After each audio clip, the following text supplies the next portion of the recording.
Oi pessoal, estamos aqui mais uma vez com o nosso Desmistificando o Espiritismo.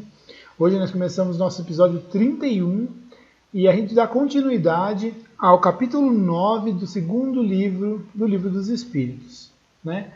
E nessa nossa jornada pelo Livro dos Espíritos, essa segunda parte ela vai tratar das afeições entre os espíritos e a questão dos anjos da guarda. Lembrando, né, que como eu já comentei no episódio 29, esse é um capítulo longo, então a gente vai dividir em algumas partes, por isso que a gente vai quebrando aos pouquinhos, tentando ficar mais ou menos no mesmo assunto, né? Então, vamos lá. Bom, a sessão então é Afeição dos Espíritos por certas pessoas. Questão 484. Os espíritos se afeiçoam de preferência a certas pessoas? Quer dizer, os espíritos preferem algumas pessoas? A resposta é: os espíritos bons se simpatizam com os homens de bem, ou suscetíveis de se melhorarem, ou seja, com as pessoas que já são boas, ou com aquelas que têm condições de se melhorar, que buscam se melhorar. Os espíritos inferiores com os homens viciosos, ou seja, os homens maus, né? Ou que podem se tornar viciosos. Daí vem o seu apego, que é resultante da semelhança entre os seus sentimentos. 485. A afeição dos espíritos por certas pessoas é exclusivamente moral? A resposta é: a verdadeira afeição nada tem de carnal. Mas quando o espírito se apega a uma pessoa, nem sempre o faz por afeição, porque ele pode agregar a esse apego uma reminiscência de uma lembrança das paixões humanas. 486. Os espíritos se interessam pelos nossos infortúnios, pelas nossas tristezas, nossas dificuldades e pela nossa prosperidade? Os que nos querem bem se afligem com os males que padecemos durante a vida? Quer dizer, eles se interessam pelas coisas boas e ruins que acontecem com a gente? Eles sofrem com as nossas dificuldades também? A resposta é: os espíritos bons fazem todo o bem que podem e se sentem felizes com as alegrias de vocês. Se afligem com os males que vocês sofrem, né? Quando não os suportam com resignação, porque esses males não vos trazem nenhum benefício, já que então vocês agem como o doente que rejeita o remédio amargo que deverá curá-lo. Então olha só, os espíritos bons fazem todo o bem que podem e se sentem felizes com as nossas alegrias. Sentem, né, eles ficam tristes pelos nossos males, mas quando a gente não suporta eles com resignação, com paciência, com boa vontade, porque eles sabem que não vai adiantar nada aquele sofrimento, que se a gente não aproveita aquele sofrimento para crescer e para melhorar, se a gente só faz isso reclamando e se revoltando, a gente perde o benefício, aí eles ficam tristes por isso, porque eles têm a perspectiva do lado do mundo espiritual, né? 487. Dentre os nossos males, quais afligem mais os espíritos por nossa causa? Serão os males físicos ou os morais? A resposta é: o vosso egoísmo e a dureza dos vossos corações. É daí que decorre tudo mais. Eles se riem de todos esses males imaginários que nascem do orgulho e da ambição. Se alegram com os que têm por fim, os que têm o objetivo de diminuir a duração das vossas provas. Olha só, né? Sabendo, aí o Kardec completa, sabendo que a vida corpórea é transitória, quer dizer, temporária, e que as dificuldades que a acompanham são formas de alcançar um estado melhor, os espíritos eles sofrem mais pelas causas morais, porque elas afastam a gente deles, do que pelos males físicos, que são apenas passageiros. Poucos se incomodam com as dificuldades que apenas atingem as nossas ideias mundanas, assim como fazemos com as mágoas infantis, né, ou as mágoas pueris da infância. São as mágoas, quer dizer, a criança que fica triste porque não vai comer o doce antes do almoço. Isso é uma bobagem. Tipo, é melhor ele comer direito comida, depois comer o doce. Ou então, não vai brincar com aquele brinquedo, né? Enfim, essas coisinhas que são bobagem, assim, puxa vida, não tive dinheiro para comprar o negócio, fiquei chateado. Fiquei chateado com uma situação que aconteceu com alguém, que a pessoa me ofendeu. São coisinhas que passam, né? Agora, as provações morais, aquelas que são importantes para o nosso desenvolvimento, se a gente resistir bem, eles ficam felizes, falam assim, poxa, ele está sofrendo, mas isso vai diminuir o sofrimento dele lá no futuro. Agora, se a gente não vai direito, eles falam, nossa, ele está sofrendo e vai sofrer à toa, porque não vai adiantar sofrer desse jeito. Aí o Kardec continua. Vendo nas aflições da vida um meio de nos adiantarmos, os espíritos as consideram como uma crise momentânea que deve salvar o doente. Eles têm pena dos nossos sofrimentos, como nós temos pena de um amigo. Porém, enxergando as coisas de um ponto de vista mais justo, eles os apreciam de uma forma diferente da nossa. Enquanto os espíritos bons nos levantam o ânimo no interesse do nosso futuro, os outros nos induzem ao desespero, tentando comprometer esse futuro. Então, quer dizer, para a gente, as aflições da vida que são ligadas com o nosso desenvolvimento, nosso crescimento moral, é como se fosse uma cirurgia momentânea ali. Então, vai operar, vai ficar uns dias de repouso, às vezes tem que fazer um trabalho para recuperar alguma coisa, para aí ficar bem. Então, eles pensam assim, puxa, vai sofrer, vai ter dor, mas isso é passageiro, porque vai ser tão bom para ele depois, vai ficar livre da doença. Esse é o pensamento dos espíritos quanto aos nossos sofrimentos aqui da Terra, né? Os que são úteis para a gente.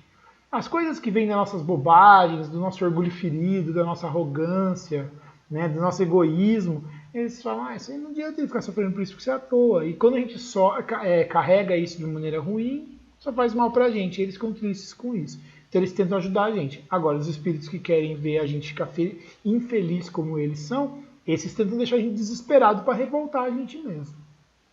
488. Os parentes e amigos que nos precederam, ou seja, que foram embora para outra vida antes de nós, têm mais simpatia por nós do que os espíritos que nos são estranhos?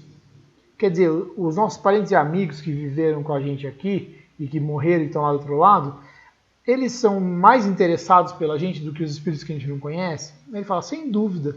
E quase sempre protegem vocês como espíritos segundo o poder de que eles dispõem. Que parece natural pra gente, né? Quem se conhece e gosta da gente na nossa convivência, viveu junto com a gente, batalhou junto com a gente, tem mais interesse e cuida da gente como pode. E o Kardec completa. Eles são sensíveis, 488A, eles são sensíveis à afeição que temos por eles, que guardamos deles? Ele fala muito sensíveis, mas eles se esquecem daqueles que os esquecem. É a natureza da vida espiritual, né? Ou só importa o que está no nosso coração, não as coisas corriqueiras da vida. Aí vai começar a próxima sessão, que é uma sessão bastante longa também, a gente vai até o final desse episódio nela, falando de anjos da guarda, espíritos protetores, familiares ou simpáticos. Questão 489. Há espíritos que se ligam particularmente a um indivíduo para protegê-lo? A resposta é sim, o irmão espiritual. É o que vocês chamam de bom espírito ou de gênio bom. 490. O que se deve entender por anjo da guarda? A resposta é o espírito protetor, que é pertencente a uma ordem elevada. Ou seja, quando o espírito protetor pertence a uma ordem elevada, você pode chamar ele de anjo da guarda. É isso que ele quer dizer. Você pode chamar de anjo porque é alguém que está elevado, né? Mas é a ideia de que é um protetor superior, né? 491. Qual a missão do espírito protetor? A resposta é a de um pai em relação aos filhos. Conduzir seu protegido pelo bom caminho, ajudá-lo com seus conselhos, consolá-lo nas aflições e encorajá-lo nas provas da vida. 492. O espírito protetor se liga ao indivíduo desde o seu nascimento? Ele responde, desde o nascimento até a morte. Muitas vezes ele o segue após a morte na vida espiritual e mesmo por meio de muitas existências corpóreas, já que tais existências não passam de fases bem curtas da vida de um espírito. Quer dizer, às vezes o nosso protetor espiritual, o nosso irmão espiritual, ele é o nosso protetor por muitas vidas, porque ele está encarregado de ajudar a gente a progredir numa determinada questão da nossa existência, que pode estar relacionada com ele ou não. Ele nos protege não só numa existência, mas em várias. Claro que ele fala que pode ser, né? Cada caso é um caso. 493. A missão do espírito protetor é voluntária ou obrigatória? A resposta é, o espírito é obrigado a velar por vós, já que aceitou essa tarefa. mas pode escolher os seres que lhe são simpáticos. Para alguns é um prazer, para outros uma missão ou um dever. Quer dizer, alguns escolhem a pessoa que eles gostam e falam, não, eu vou cuidar dele porque eu gosto dele. Então ele vai ficar feliz de cuidar. Para outros não, eu prejudiquei ele, eu preciso agora tirar ele do buraco, preciso ajudar ele agora. Ou então, não, esse cara está precisando de alguém que cuide dele, ele não tem quem cuide, e eu estou disposto a encarar essa dificuldade para ajudar ele. Então, quer dizer, depende, né? Ele só é obrigatório a partir do ponto que ele aceitou. Assim como a partir do momento que você tem um filho, ele é sua responsabilidade. E aí o Kardec completa, 493A. Se ligando a uma pessoa, o espírito ele renuncia a proteger outros indivíduos. Quer dizer, uma vez que ele fala assim, eu vou cuidar desse, ele não vai ligar mais para ninguém, aí o espírito explica para ele, não, mas ele faz com menos exclusividade. Quer dizer, você tem o dever de ajudar e fazer o melhor que você puder por todos os seus irmãos, porque todo mundo é irmão, né? Mas você recebeu a tarefa de cuidar daquele, então você se dedica mais a ele. 494. O espírito protetor fica fatalmente preso à criatura confiada à sua guarda? A resposta é: acontece com frequência que alguns espíritos deixam sua condição de protetor para realizar diversas missões, mas nesse caso outros o substituem. Ou seja, quer dizer, não é que é uma coisa fatal também, né? Se algum espírito que assumiu o compromisso de cuidar de alguém, por alguma força, algum motivo importante, ele precisa deixar por um tempo aquela pessoa, ele não vai deixar ela desassistida. Outra pessoa assume a tarefa de cuidar. Como quando o pai ou a mãe faltam, alguém acaba assumindo a tarefa de cuidar daquele espírito, com a diferença de que ninguém fica abandonado no mundo, com relação ao mundo espiritual, porque a bondade de Deus sempre permite que a gente tenha quem olhe pela gente. 495. O espírito protetor abandona algumas vezes o seu protegido quando este não lhe ouve os conselhos? Importante, né?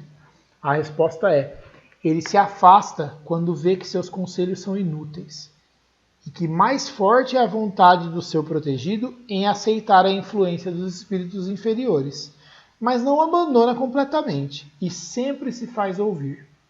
O homem é que fecha os ouvidos. O protetor volta desde que chamado. Se há uma doutrina que, pelo seu encanto e doçura, deveria converter os mais incrédulos, é a dos anjos da guarda. Pensar que vocês têm sempre ao seu lado seres que são superiores a vocês, sempre prontos a vos aconselhar e amparar, a vos ajudar a escalar a áspera montanha do bem, e que são amigos mais firmes e mais devotos do que as mais íntimas ligações que vocês tenham na terra, não vos parece uma ideia muito consoladora? Esses seres estão ao vosso lado por ordem de Deus. Foi Ele quem os colocou perto de vocês. Aí estão por amor a Ele, desempenhando uma bela, porém penosa, difícil missão. Sim, onde quer que vocês estejam, o seu anjo da guarda estará convosco. Nas prisões, nos hospitais, nos lugares de devassidão, na solidão. Nada vos separa desse amigo a quem não podem ver, mas do qual a vossa alma sente os suaves impulsos e ouve os mais sábios conselhos. Olha, gente, eu até me arrepio quando eu leio isso, me emociona um pouco, porque é bonito, né? A gente pensar que a gente tem alguém cuidando da gente o tempo todo. E aí ele continua, essa talvez é uma das respostas mais longas do Livro dos Espíritos, eu acho. Ah, se conhecesseis melhor essa verdade, quantas vezes ela vos ajudaria nos momentos de crise, quanto vos livraria dos espíritos maus. Mas, no dia solene, quer dizer, no dia da morte, né? Quantas vezes esse anjo do bem terá que lhes dizer: eu não te aconselhei isso, e você não fez. Eu não te mostrei o abismo, e ainda assim você pulou nele. Não fiz ecoar na tua consciência a voz da verdade, mas você preferiu os conselhos da mentira.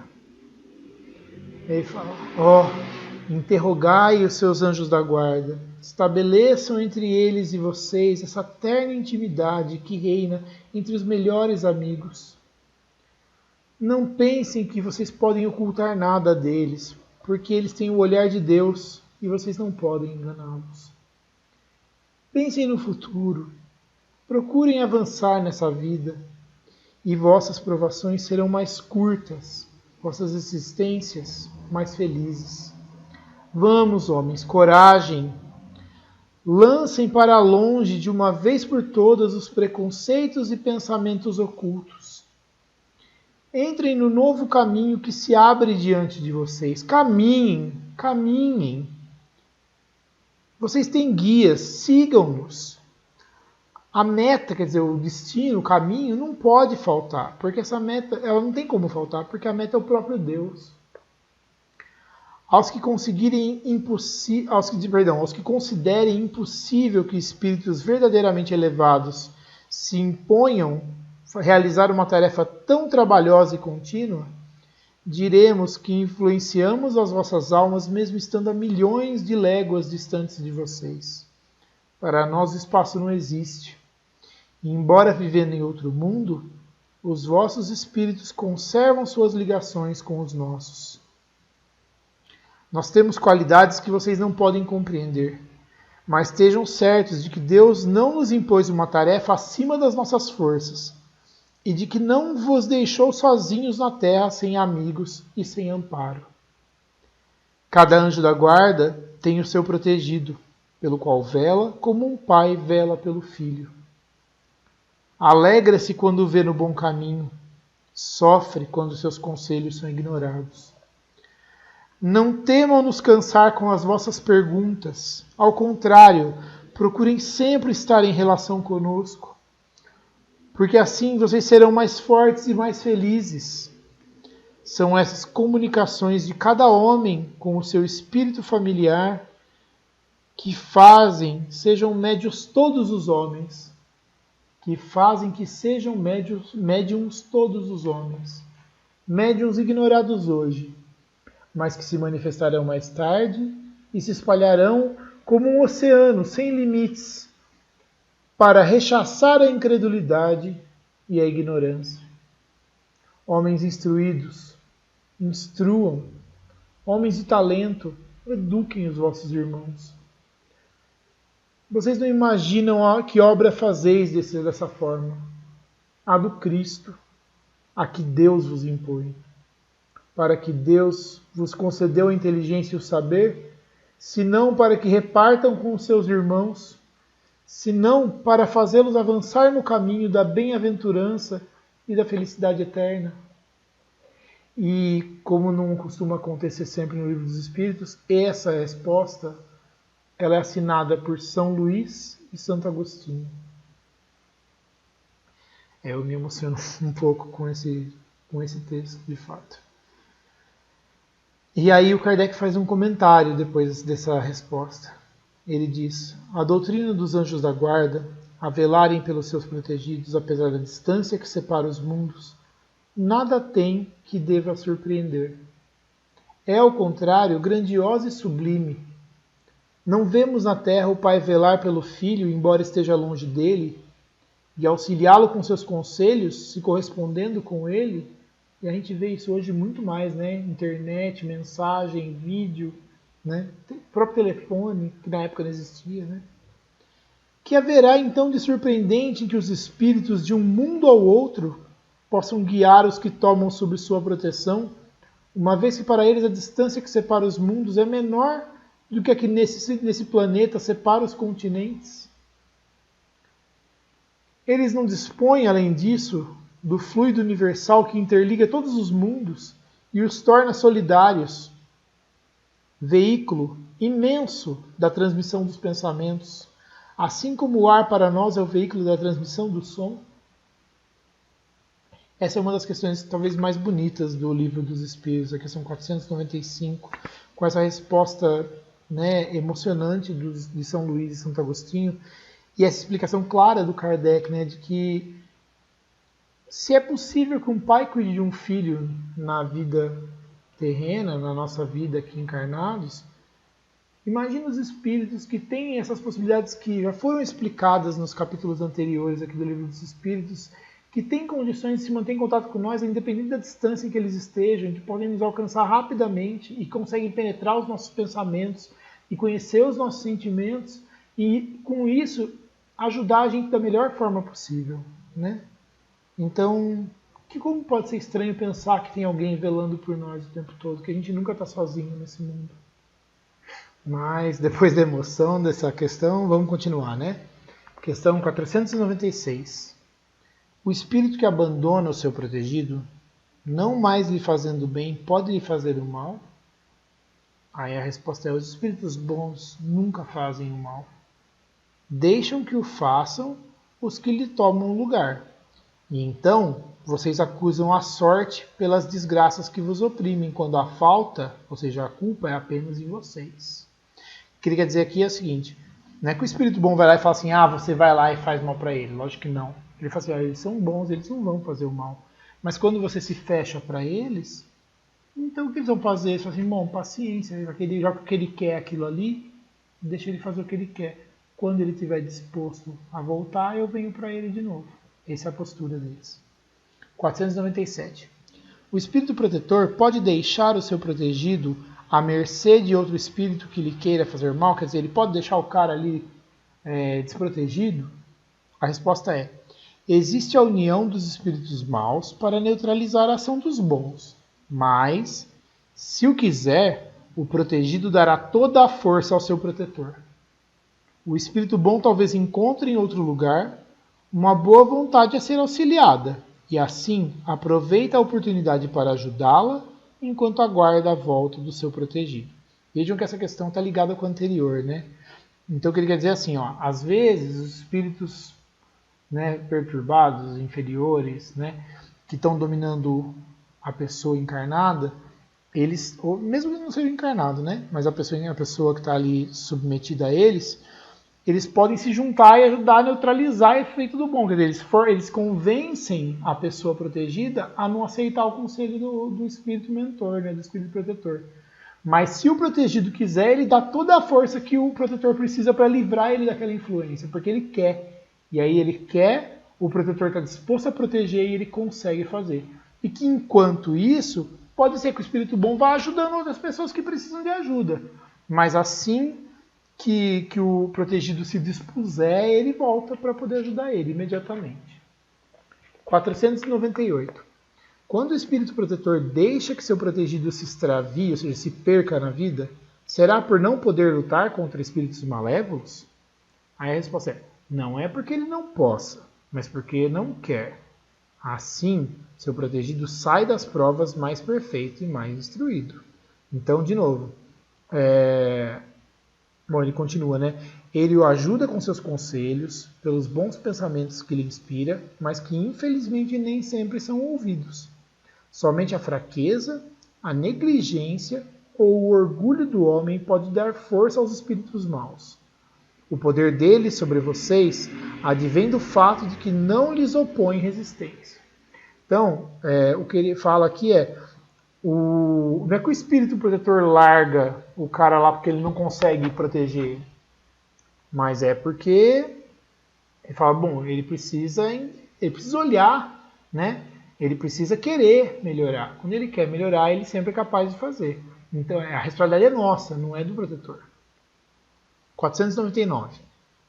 O espírito protetor está constantemente com o seu protegido? Não haverá alguma circunstância em que, sem abandoná-lo, ele o perca de vista? Tipo, ele fica ali colado no cangote 24 horas por dia? A resposta é: há circunstâncias em que a presença do espírito protetor junto ao seu protegido não é necessária. Quer dizer, ele não precisa estar lá colado, mas está ligado.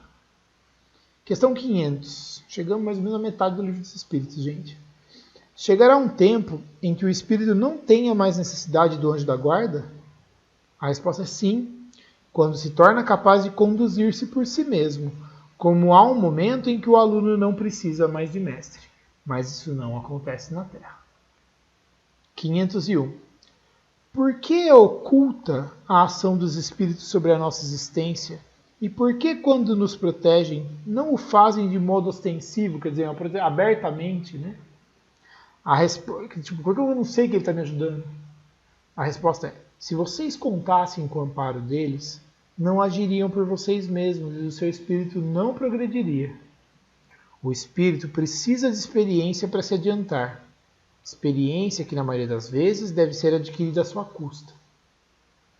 É necessário que exercite suas forças, pois, caso contrário, seria como uma criança a quem não permitem que ande sozinha. A ação dos espíritos que querem o bem de vocês é sempre regulada de maneira a não tirar o vosso livre-arbítrio, visto que se não tivessem responsabilidades, vocês não avançariam no caminho que há de conduzi-los para Deus. Não vendo quem o ampara, o homem se entrega às suas próprias forças.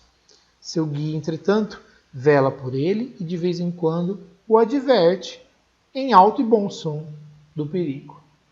Quer dizer, o que ele quer dizer é o seguinte: por que eu não sei que eu estou sendo protegido? Por que eu não percebo que eu estou sendo atacado?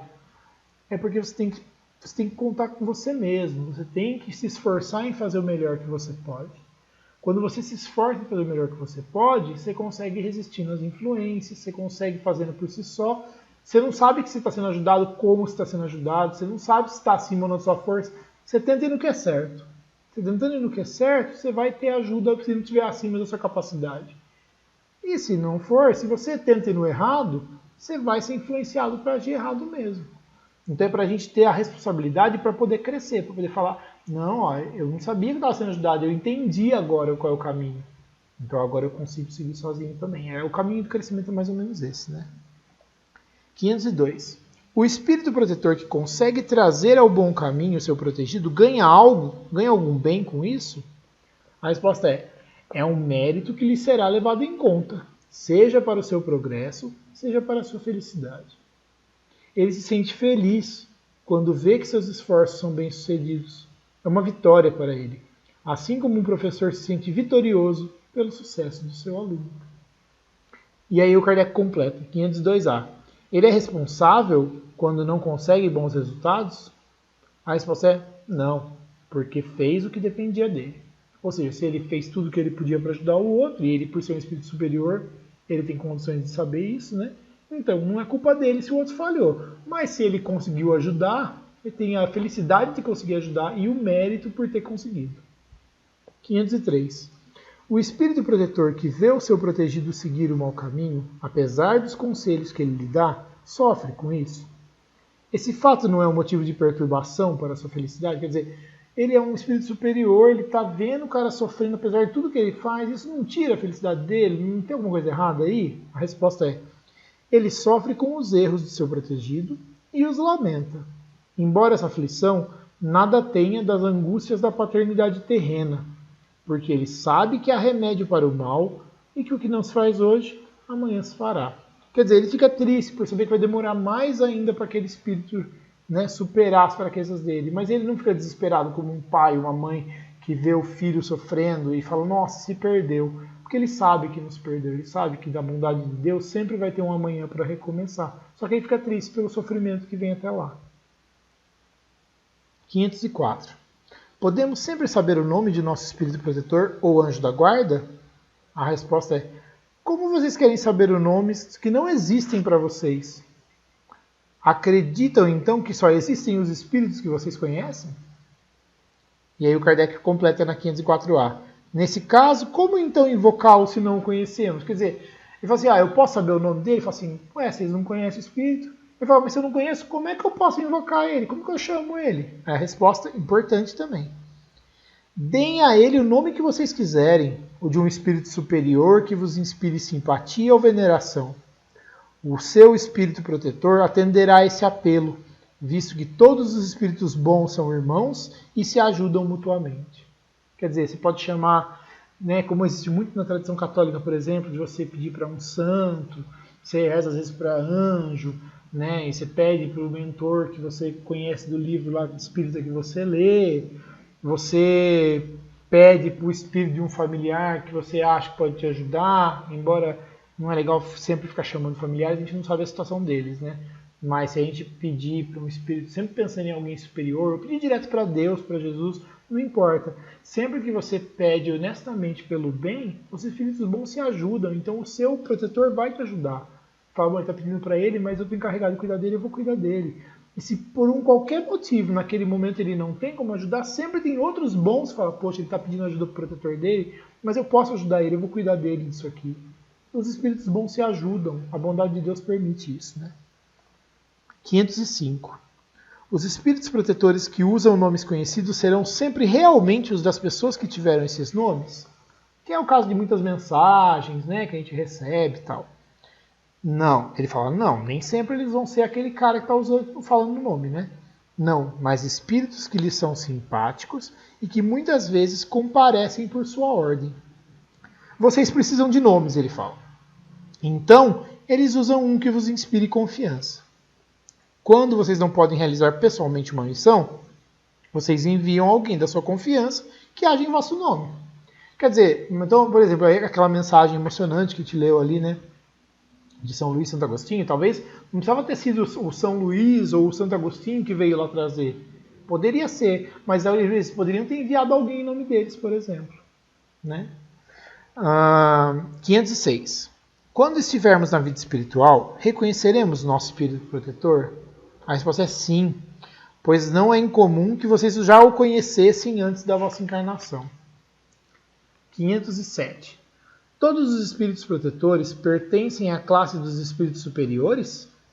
Poderão alguns contar-se entre os das classes intermediárias? Um pai, por exemplo, pode se tornar espírito protetor de seu filho? A resposta é pode, mas a proteção supõe um certo grau de elevação e um poder e uma virtude a mais concedidos por Deus. O pai que protege seu filho também pode ser auxiliado por um espírito mais elevado. Quer dizer, eu morri e aí meu filho ficou lá na terra e eu quero cuidar dele. Ou, de repente, alguém foi meu filho na outra vida e agora vai nascer e eu quero ser o protetor dele. Mas nem sempre eu tenho as condições espirituais para ser um espírito protetor. Mas aí um espírito mais elevado que tem essas condições vai me ajudar, me dar a chance de ajudar o meu filho e me ajudar na tarefa, para que o filho não fique desprotegido e para que eu tenha as forças de fazer aquilo. Né? E se tiver a bondade de Deus também. 508. Os espíritos que se achem em boas condições ao deixarem a Terra sempre podem proteger os que lhes são caros e sobrevivem a eles? A resposta é: seu poder é mais ou menos restrito. A situação em que se encontram nem sempre lhes permite ter a liberdade de ação. Aí vem o que eu falei de um familiar que já morreu. Nem sempre aquela pessoa que morreu ela está em condições de ajudar. É isso que ele está falando aqui. Algumas conseguem, outras nem tanto. Então depende do caso. Né? 509. Mesmo no estado de selvageria ou de inferioridade moral, os homens também têm os seus espíritos protetores? Caso tenham, esses espíritos serão de ordem tão elevada quanto a dos espíritos protetores dos homens mais adiantados? Quer dizer, é só os superiores lá de cima que tomam conta de cada espírito, mesmo aqueles espíritos muito ignorantes ainda, que estão em fases anteriores do desenvolvimento humano? Ou pode ser assim, um cara de uma fase mais próxima da nossa que cuida de um inferior e o superior cuida da gente, é meio que uma escadinha? Essa que é a pergunta, né? A resposta é: cada homem tem um espírito que vela por ele, mas as missões são relativas ao seu objetivo. Você não dá a uma criança que aprende a ler um professor de filosofia. O progresso do espírito familiar segue de perto o do espírito protegido. Tendo vocês mesmos um espírito superior que vela por vocês, vocês podem, por sua vez, se tornar o protetor de outro que seja inferior a vocês, e os progressos que ele realize com o auxílio que vocês derem a ele contribuirão para o seu adiantamento. Deus não exige do espírito mais do que comporte a sua natureza e o grau de elevação a que chegou. Então é mais ou menos a ideia da escadinha é possível, né? Você cuida do que está mais abaixo, o de mais em cima cuida de você e do mais abaixo às vezes também, ou cuida de você para te dar a força para você ajudar o mais de baixo. Então, cada escala da evolução se ajuda na natureza. Né? 510. Quando o pai que vela pelo filho reencarna, continua a velar por ele, quer dizer, o pai da gente faleceu e reencarnou, ele vai continuar querendo, tomando conta de mim? Aí o Espírito fala, isso é mais difícil. Mas ele roga, ele pede por um momento de desprendimento que um espírito simpático o assista nessa missão. Além disso, os espíritos só aceitam missões que possam desempenhar até o fim. O espírito encarnado, sobretudo onde a existência é material, se acha sujeito demais ao corpo para poder se devotar inteiramente a outro espírito, isso é, para poder assisti-lo pessoalmente. Por isso, os que ainda não se elevaram bastante também são assistidos por outros espíritos que lhes são superiores, de tal forma que se um deles faltar por uma razão qualquer, será substituído por outro. É aquilo que eu comentei um pouquinho antes, acabei adiantando um pouquinho, né? É possível que o espírito vai proteger o outro, mas se ele não tem tudo o que precisa ou não pode dedicar toda a atenção que precisa, vai ter mais gente cuidando. Ninguém vai ficar descoberto. 511. Além do espírito protetor, haverá também um espírito mau ligado a cada indivíduo com o objetivo de empurrá-lo para o erro e de lhe proporcionar ocasiões de lutar entre o bem e o mal? Essa é uma pergunta interessante, né? Ele fala assim, se tem um espírito bom sempre cuidando da pessoa, tem um ruim para ficar cutucando nela também? Aí ele responde, ligado não é bem o termo. É verdade que os espíritos maus procuram desviar o homem do bom caminho, quando tem uma ocasião para isso, eles encontram uma oportunidade, né? Quando, porém, um deles se liga ao indivíduo, age por si mesmo, porque espera ser ouvido. Então, haverá uma luta entre o bom e o mal, vencendo aquele por quem o homem se deixa influenciar. Então, quer dizer, não tem ninguém ligado, não. O mal não se liga ao mal por ordem de Deus, né? O mal não se liga à pessoa por ordem de Deus. Ele se liga por ele mesmo e pela aceitação do outro. 512. Podemos ter muitos espíritos protetores? A resposta é, todo homem sempre tem espíritos simpáticos, mais ou menos elevados, que por ele se afeiçoam e se interessam, como também tem os que o assistem no mal. Quer dizer, você não precisa ter um só, você pode ter várias pessoas te ajudando ou interessadas em te ajudar, né? Assim como você pode ter muitos querendo te atrapalhar, você pode ter muitos te ajudando. 513. Os espíritos que nos são simpáticos atuam em virtude de uma missão? A resposta é, algumas vezes podem ter uma missão temporária, mas quase sempre se trata apenas da atração pela semelhança dos pensamentos e sentimentos, tanto para o bem quanto para o mal. Então ele fala assim, fora o protetor, né? Esses espíritos são amigos nossos e querem nosso bem, às vezes eles têm uma missão temporária, por exemplo, para te ajudar a realizar uma tarefa ou passar por uma dificuldade. E aí, às vezes eles recebem essa missão, mas às vezes eles veem você passando pela dificuldade e falam, poxa, eu vou ajudar o fulano, ele está precisando de mim, eu gosto dele, né? Como a gente faz com um amigo. E aí, completando 513A, parece resultar disso que os espíritos que conosco simpatizam podem ser bons ou maus? Aí o espírito fala, sim, o homem sempre encontra espíritos que com ele simpatizam, sejam qual for o seu caráter. Quer dizer, pessoas boas simpatizam com ele. Pessoas más simpatizam com ele. E assim por diante. 514. Espíritos familiares, espíritos simpáticos e espíritos protetores são a mesma coisa? Quer dizer, familiares, simpáticos e protetores. Há muitas gradações na proteção e na simpatia, a resposta do espírito. Vocês podem chamar eles como vocês quiserem. Ele vai falar, dá-lhes o nome que quiserdes. Quer dizer, vocês podem chamar eles como vocês quiserem. O espírito familiar é antes o amigo da casa. Quer dizer, o que as pessoas costumam chamar de espírito familiar é um espírito que é amigo da família, daquele conjunto de pessoas e que gosta delas, cuida delas como pode e ajuda elas. É isso que ele quer dizer. Só para dizer que o familiar é diferente do simpático, que é uma coisa mais geral, e do protetor, que é aquele dedicado para a pessoa. Aí o Kardec faz um comentário, e eu acho que esse comentário vai falar um pouco disso também. Das explicações acima e das observações feitas sobre a natureza dos espíritos que se ligam ao homem, pode-se deduzir o seguinte: espírito protetor, anjo da guarda ou bom gênio é o que tem por missão seguir o homem na vida e ajudá-lo a progredir. É sempre de natureza superior com relação ao protegido. Esse então é o protetor, é o anjo da guarda. Os espíritos familiares se ligam a certas pessoas por laços mais ou menos duráveis, a fim de lhes serem úteis, dentro do limite do poder de que dispõem, quase sempre muito restrito. São bons, mas às vezes pouco adiantados, e mesmo um tanto inconsequentes. Quer dizer, eles estão lá no intermediário, eles têm boa intenção, mas ainda tem muito que caminhar, né? Se ocupam de boa vontade com as particularidades da vida íntima, e só atuam por ordem ou com permissão dos espíritos protetores. Quer dizer, ele quer ajudar, tá? O protetor que está de olho, fala assim, olha, não, isso aqui não vai ser bom para ele, mas às vezes ele pode ajudar, então deixa ele ajudar. Os espíritos simpáticos são os que se sentem atraídos para nós por afeições particulares e por uma certa semelhança de gostos e de sentimentos, tanto para o bem quanto para o mal. A duração de suas relações se acha quase sempre ligada às circunstâncias. Quer dizer, aqueles que gostam do que a gente pensa, do que a gente é, pessoas que se interessam pela gente, pessoas que se tornam amigos nossos, né? O mau gênio é um espírito imperfeito ou perverso que se liga ao homem para desviá-lo do bem, mas age por impulso próprio e não por uma missão. A constância dessa ação varia dependendo do acesso mais ou menos fácil que ele encontre no homem, pois esse é sempre livre para escutar ou repelir a voz do gênio mau. Vamos lá, que mais algumas perguntinhas e a gente encerra esse episódio. 515. Que se deve pensar dessas pessoas que parecem se ligar a certos indivíduos para levá-los fatalmente à perdição ou para guiá-los no bom caminho? A resposta é, de fato, certas pessoas têm sobre outras uma espécie de fascinação que parece irresistível.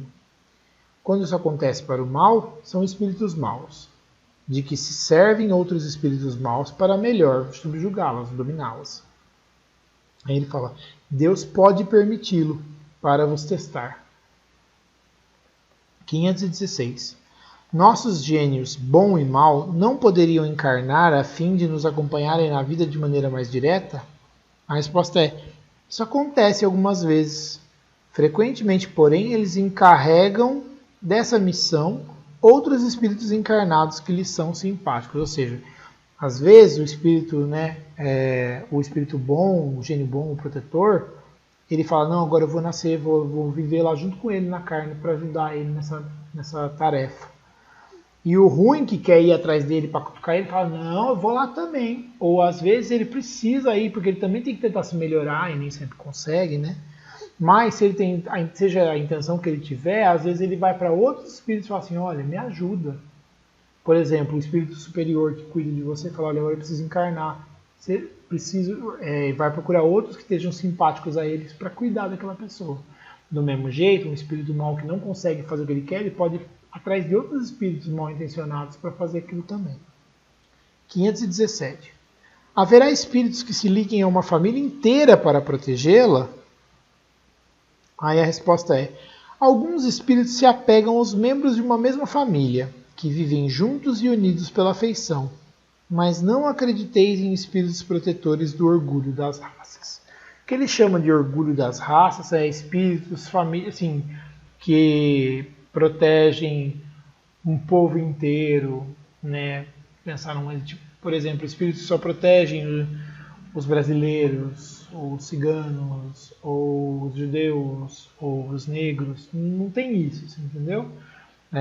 Assim, não tem essa separação entre povos de ascendência de um tipo ou de outro, de uma linhagem, não tem espíritos que se ligam nesse sentido, tá? Não espíritos superiores para a proteção desses indivíduos, porque não faz sentido, né? Somos todos iguais, nascendo em corpos e em lugares e em condições diferentes. 518. Assim como os espíritos são atraídos para alguns indivíduos em razão de suas simpatias, acontece que sejam atraídos também por motivos particulares para reuniões de certas criaturas? A resposta é, os espíritos vão, de preferência, aonde se acham seus semelhantes. Ali ficam mais à vontade e mais seguros de que serão ouvidos. O homem atrai os espíritos em razão de suas tendências, quer esteja só, quer faça parte de um todo coletivo, como uma sociedade, uma cidade ou um povo. Há, pois, sociedades, cidades e povos que são assistidos por espíritos mais ou menos elevados, conforme o caráter e as paixões que ali predominam. Os espíritos imperfeitos se afastam daqueles que os repelem. Consequentemente, o aperfeiçoamento moral das coletividades, assim como dos indivíduos, tende a afastar os espíritos maus e atrair os bons, que estimulam e alimentam o sentimento do bem nas massas, como outros podem lhes soprar as más paixões. 519. As aglomerações de indivíduos, como as sociedades, as cidades, as nações, têm seus espíritos protetores especiais. Aí ele diz até um negócio que vai ser um pouquinho diferente do que eu falei agora há pouco, com relação da proteção das raças, né? Mas ele responde, sim, pois essas aglomerações são individualidades coletivas que marcham para um objetivo comum e precisam de uma direção superior. E aqui eu quero fazer um comentário. É diferente de falar proteger os brasileiros por serem brasileiros. É um espírito ou espíritos que protegem o Brasil porque ele tem uma função no plano maior das coisas.